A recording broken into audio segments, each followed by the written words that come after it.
A very good morning to all the students of class 12th political science. And students, as you know, we were doing the third chapter of your NCRT book, and the name of the chapter is Alternative Centers of Power in your NCRT book. But as I told you, according to the new revised syllabus, our name would be New Centers of Power. So in this chapter, New Centers of Power, we had completed two parts, and in those two parts we had discussed the topic, that is European Union. So in detail we had seen that why European Union is one of the important new emerging alternative centers of power, and today the other important or the new center of power which can challenge the hegemony or the dominance of US is ASEAN, that is Association of Southeast Asian Nations, that is ASEAN. So mostly in this chapter we will be using the term ASEAN for denoting these countries which belong to southeast region of the Asia. So before I move forward, first of all I will show you with the help of the map that which are the countries and what is the location of these countries, and then we will try and understand what are the features and important characteristics of these countries and their interrelationships which led them to become a new center of power which can also challenge the dominance of US, same like European Union. So let's look at their location first of all. So I hope you can make out this is a world map. I am just showing you the part of this is South Asia, and this is Southeast Asia. If we talk about the Asian continent, India is to the south part of Asia. That is why this part is called South Asia. But if you look at these countries, okay, these are island countries, you can see small countries. These countries are called Southeast because this is south of the Asia and towards east also. That is why these countries are called southeast. That is why these countries among these countries, this is the location, they formed their association or an organization, and that group was called Association of Southeast Asian Nations. Okay, let me show you some of the important members. As very close to India I will start. You can see Myanmar, you can see here, Laos, you can see here, Vietnam, you can see, Thailand, Bangkok. Okay, then here coming to the this southern part more, Malaysia, you can see, Singapore. Okay, this entire Indonesia, you can see, Philippines. Okay, these are some of the important members we will be studying in this ASEAN. So how these countries started, these were some of the important countries which were the founding members, and later on five more countries joined this association. To in total there were around 10 member countries, where in the beginning there were 5 countries and later on 5 more added to those founding members, which made its total number to 10. So ASEAN comprises of total 10 members. So of this region there are 10 countries which have formed this association. So I hope now you will be able to relate, and basically we will be talking about these countries after the Second World War. What was the situation and circumstances of these countries here, and under what circumstances they decided to form this association. So let's start from here. Before and during the Second World War. So during the Second World War, Southeast Asian region of Asia suffered economic and political consequences of repeated colonialism. It means during the Cold War and before the Second World War and during the Second World War, this region that I have shown you in the map, Southeast Asia, this region was facing economic and political consequences because of the colonialism, because these countries were also the colonies of many of the European and Japan. These were the countries which had made these countries of South Asia as their colonies. So because of this continuous colonialism from time to time, this led to a lot of unemployment, poverty, economic crisis. There were political disturbances, political consequences. So all this reason was all this situation was prevalent during the Second World War and before the Second World War also. As well as it ended of the war, it confronted with the problem of nation building. But as soon as in 1945 Second World War was over, at that time there was a problem in South Asia which led to nation building. If we in case we see of India, that after the independence of India 1947, we were caught up with the problem. First problem was of nation building, where we faced the partition and there was economic crisis, political crisis. So the first challenge was nation building, which we will be studying in the next part of your political science. Okay, that is India after independence, Indian politics after independence. So in the same way, the first problem just after the Second World War was over was nation building. So these countries of South Asia were not able to build them as a particular nation. They were having a lot of crisis, which gave birth to ASEAN. So at the same time, there was the starting of the Cold War. So this group, Asian countries, were pressurized to join either one of the superpowers, one of the alliances. So they did not, as they just got the independence, they did not want it to be a colony again. They were decolonized countries. So they thought of forming a group, and this group was called Association of Southeast Asian Nation for Uniform Cooperation and Interaction, so that all the countries of this Southeast Asia, they can have a cooperation, mutual understanding and interaction to grow and develop in terms of their economy, in terms of their foreign policies. So they thought, yes, we'll form a group and we'll grow together instead of joining the alliances. Okay, so with this is the introduction part, that how South Asian as a association came into existence. Now let's talk about exactly what are the features of ASEAN when it was formed. So ASEAN, it was established on 8th August 1967. Okay, so you have to remember this date. ASEAN as a group, this organization was formed on 8th August 1967, and there were 5 countries in the beginning of this region. The region I have shown you on the map. Of this region, there were 5 countries, and their names are Indonesia, Malaysia, Philippines, and Singapore and Thailand. 1, 2, 3, 4, 5. These 5 countries were the founding members who established this organization, that is Association of Southeast Asian Nations, by signing the Bangkok Declaration. So there can be a 1 marks. Which declaration was signed by the following founding members of ASEAN? Okay, so you will have to write Bangkok Declaration. It means they signed this declaration where they agreed that they are the members of ASEAN, where they will show cooperation and interaction and neutrality and peace to promote growth and development of each member.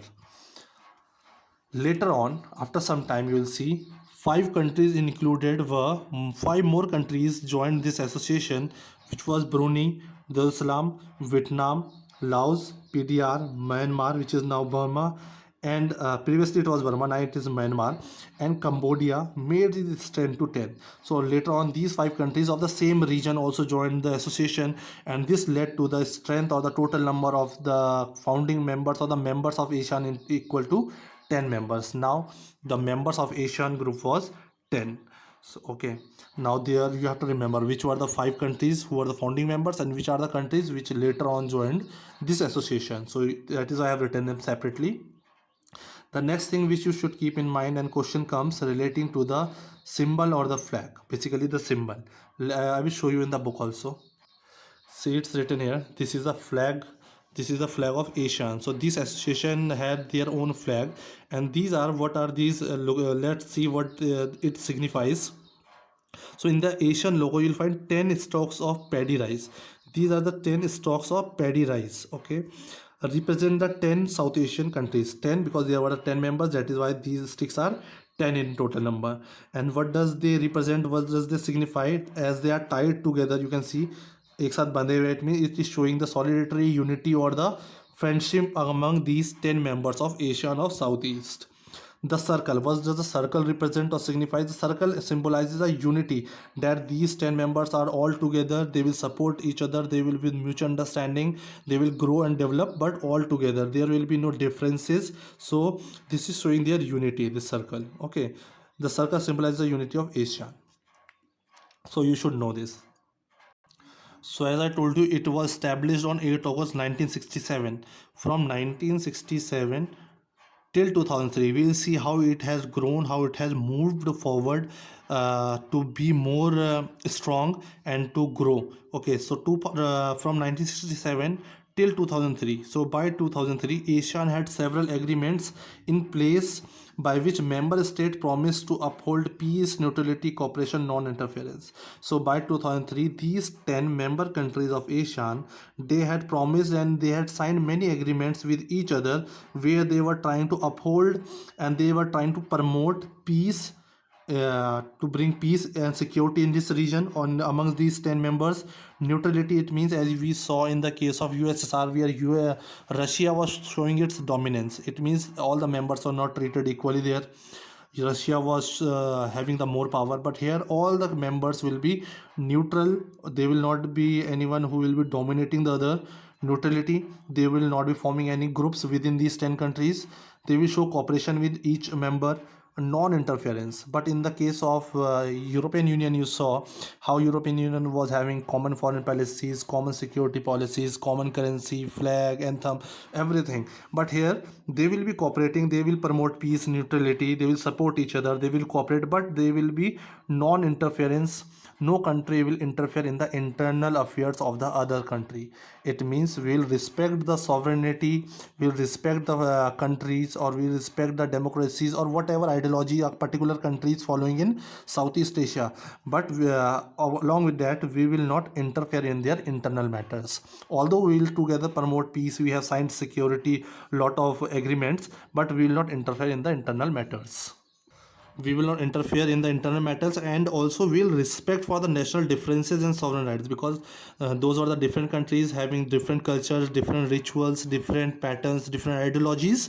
So along with the, we will also respect the differences of among those countries and sovereign rights. So these were some of the agreements which they had signed. So now the question can be there, that what were the objectives of ASEAN, why that group was formed. So you must know some exact objectives what you have to write. So I have written here 4 important objectives, and you can also write them in detail later on.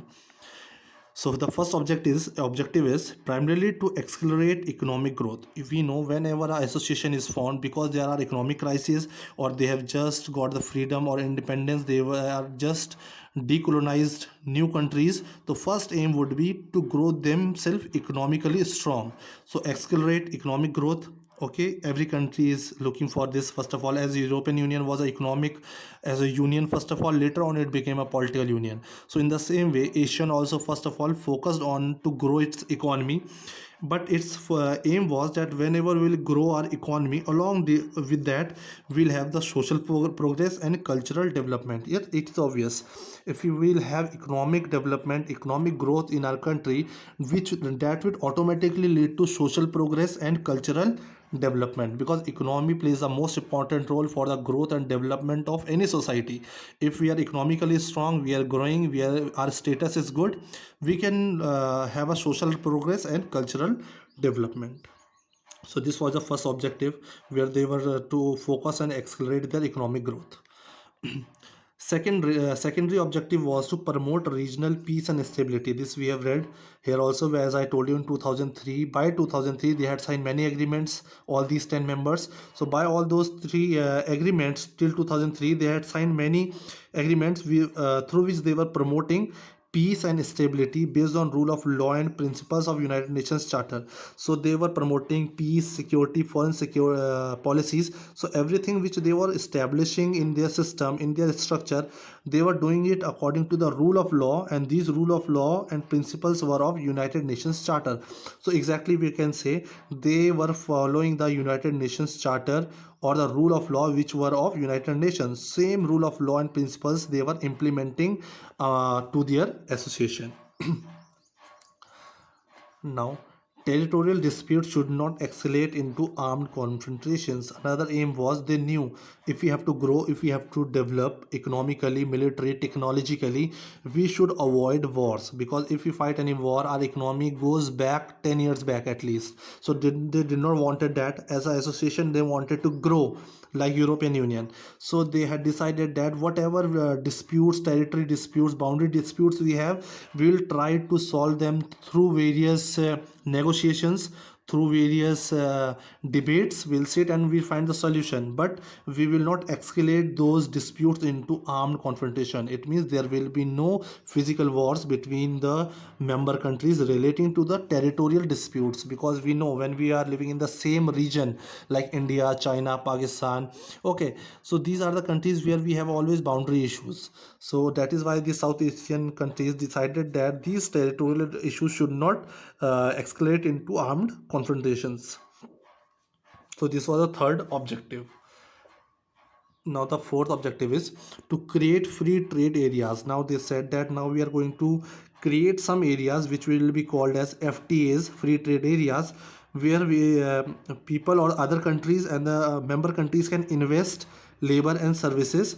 Basically they wanted to increase employment, they wanted where the labor was available, services were available, In that, US and China had shown their interest and they have signed free trade area with ASEAN. So these foreign countries, US and China, they saw an opportunity to have a good in this free trade area where they can have a good income. So they have signed FTA with ASEAN. India has also signed FTA with two countries, that is Singapore and Thailand. India is also looking forward to sign more FTAs with other member countries of ASEAN as a whole, but currently India had with Singapore and Thailand. So, and these FTAs are the areas where there are no import, export, or tariff or taxes are imposed. They are absent there. This is a separate term as Asian way, as it is not linked with these topics, objectives, or the characteristics or the features of Asian. But there can be a question: what do you understand by Asian way? What was the Asian way? So it is a form of interaction. This is a form of interaction between the member state. These 10 member state used to interact with each other, but that interaction was informal in character. Okay, so informally they used to meet, non-conformist and cooperative, where they used to cooperate with each other. There was no conflicts and tension between the members.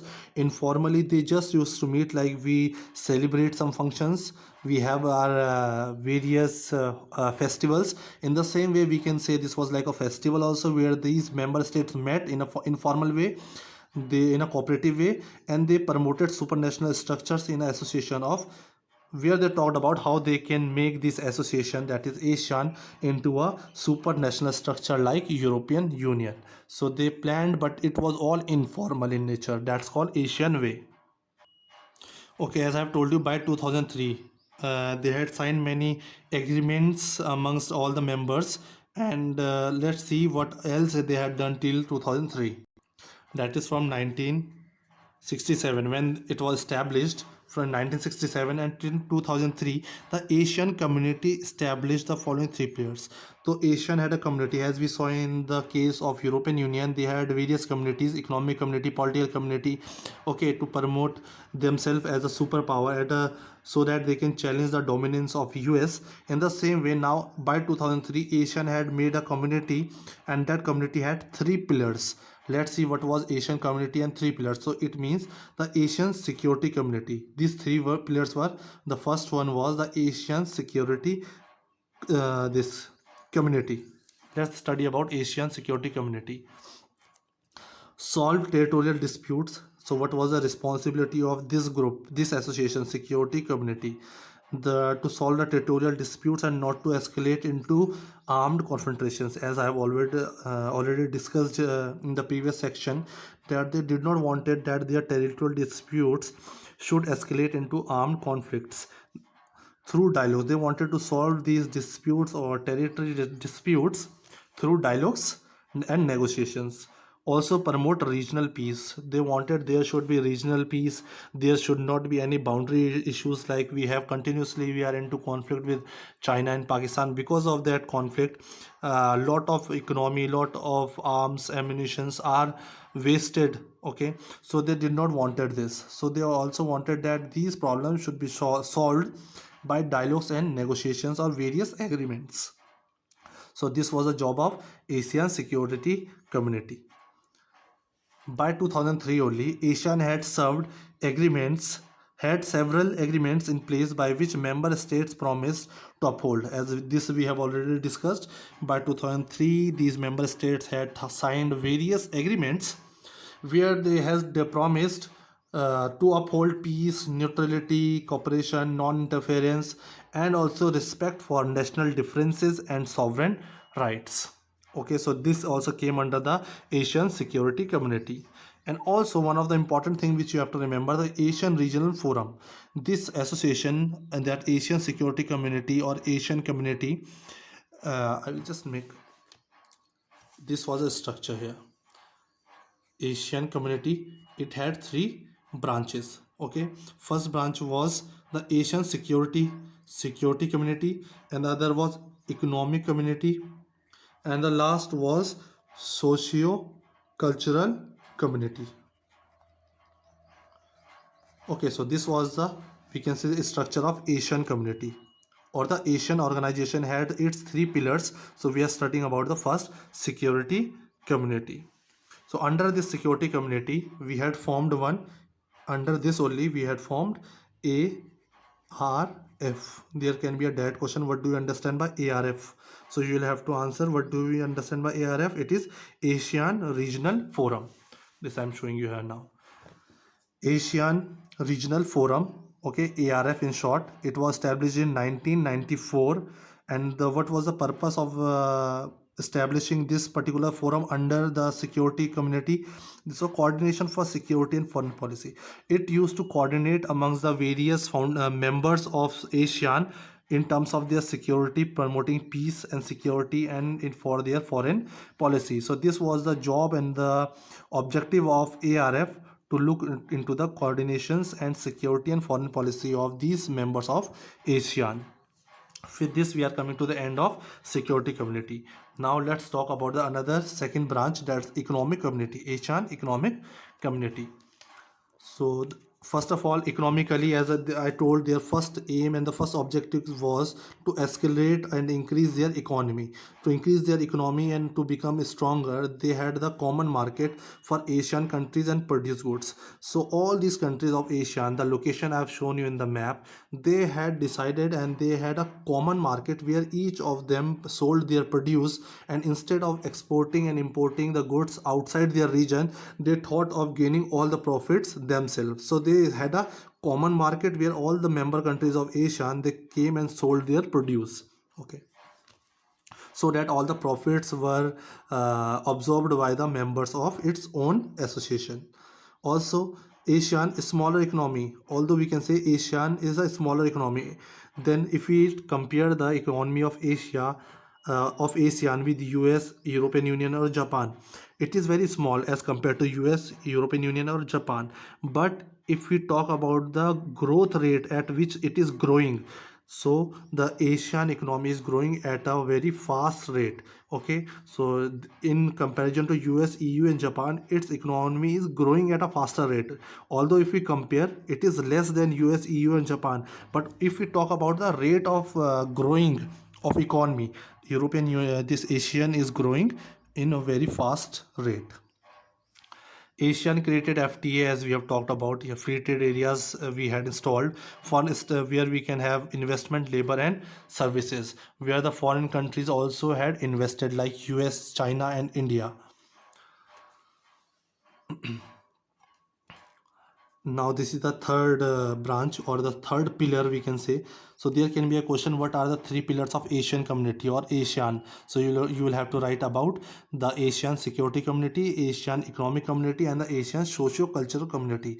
Along with their growing economy and along with their foreign policies and their coordination for security, they also wanted to focus on their socio-cultural community, as this rich culture and heritage is important for all the countries. So the main motive of ASEAN was to increase social progress. They wanted to increase social progress, okay, cultural development, their norms, values, their culture. So they wanted to preserve all that. They did not want that, okay, for a growing economy or becoming more powerful at the world platform, we will forget our culture, our rituals, our society. So they wanted to focus on socio-cultural community as well. Last topic of this ASEAN as a new center of power is ASEAN vision of 2020. ASEAN, what ASEAN had its aims and objectives to be achieved by 2020. It's 2021, but they had put some objectives and some aims which they had to achieve by 2020. So the first was an outward looking role in international community. They wanted that this group as Asia should be recognized at the international platform, and it is true, that is why we are studying it as a new center of power which can challenge the dominance of US in terms of economy, in terms of its military, in terms of its growing economy. We can say yes, this group can challenge the dominance of US in terms of trade, economy, etc. Okay, so by 2020, it was first aim was to outward looking role in international community to encourage negotiations over conflict in the region. Then, and also the next aim was that by 2020 we should finish all the conflicts which are relating to boundary issues or any other issues. We should be negotiating and finding solution to those problems, because these problems can stop or can be a barrier in the way of development of ASEAN. And the next was to control to end the conflicts. In the same thing, they wanted to end the conflicts which were prevalent or which were already there in this region, that is Cambodian conflict, East Timor crisis, and these were some of the important crises or the conflicts which were existing in this area. So they quickly wanted that by 2020 we should resolve all these conflicts through various dialogues and negotiations among the member states, because if there will be conflict then we cannot grow. And that is why they are having annual discussions on East Asian cooperation. So annually in a year they meet, and where they have East Asian cooperation through meetings they are trying to solve all these problems. So with this we come to this end of this topic, that is new centers of power. And we had discussed today ASEAN. In the next video we'll do the other new center of power. Till then, thank you, take care.